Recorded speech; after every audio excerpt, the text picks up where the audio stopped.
అన్నట్టు మందుబాబులు అంటే నాకు యాదకొచ్చింది. ఏందయ్యా అంటే మెదక్ జిల్లాలో ఒక బ్రాండీ షాప్ ఉన్నది వల్ల షానా షానా షానా షానా ఫేమస్. ఇక మందుబాబులు ఎట్లుంటారు వల్ల పట్ట పగటిలే సుక్కలు చూస్తారు, ఇక అవతల వాళ్ళకు సుక్కలు చూయిస్తారు కదా. అయితే ఆ బ్రాండీ షాపుకు అర్ధరాత్రి ఉదయించే సూర్యులు వచ్చిర్రు. ఉదయించే సూర్యులు, అరే అవంటనల్లా అర్ధరాత్రి ఉదయించే సూర్యులా ఎవలబ్బా వాళ్ళు అని అంటారా? మీరు కూడా చూసి దర్శన భాగ్యం చేసుకోండి మరి చూడరి. ఆ గిదేనోళ్ళ బ్రాంతి షాపు మన చిన్నశంకరంపేట మండలం గవ్వలపల్లి చౌరస్తాలు ఉన్నది. పేరు కూడా చూడు, శ్రీ రేణుకమాత వైన్స్ అట. బగ్గ గిరాకు రావాలే, గల్ల పెట్టే గల్లు గల్ మనాలని అమ్మవారి పేరు పెట్టుకున్నట్టున్నాడు.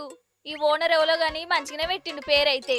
అయితే రాత్రి దుగ్నం బంద్ చేయగానే దొంగడు డ్యూటీ ఎక్కిండు. షట్టర్ను వాళ్ళ కొట్టిరు. గేటు తెరుచుకొని పుణ్యపాదం లోపల పెట్టిండు. డైరెక్ట్ కౌంటర్ కాడికి పోయిండు కదా, ఏ పాటో పైసలు దొరికినట్టున్నాయి. అంతలే ఇంకొకడు వచ్చిండు. పాపం ఒక్కడే బాగా కష్టపడుతుండని అనుకున్నాడో ఏం పాడో, సాయంగా ఉండేందుకు వచ్చినట్టున్నాడు. ఈయనే కవర్ పట్టుడు, ఆయన పైసలు పోసుడు. ఇక అంతటితో నాగిండా అంటే పోతా పోతా 2 బీళ్లు కూడా వేసుకొని పోతుండు. బాగా చెమటలు కక్కుకుంటా కష్టపడ్డాడు కదా, జర కడుపులో చల్లగుండేందుకు కావచ్చు.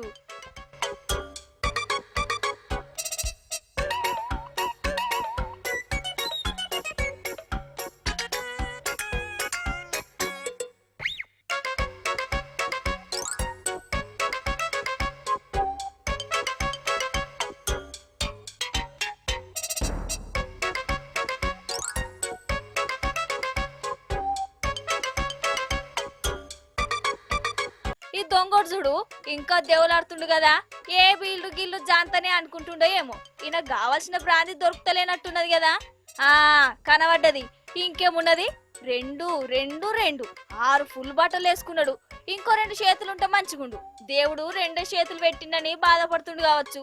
ఇగో గిట్ల చేసిరోల్లా ఈ మందు దొంగలు రేణుకమాత వైన్స్ లా. ఈ దొంగలు పాడుగాను ఆఖరికి మందు బాటలను కూడా ఇడిచిపెట్టకుండా ఎత్తుకుపోయారు కదా.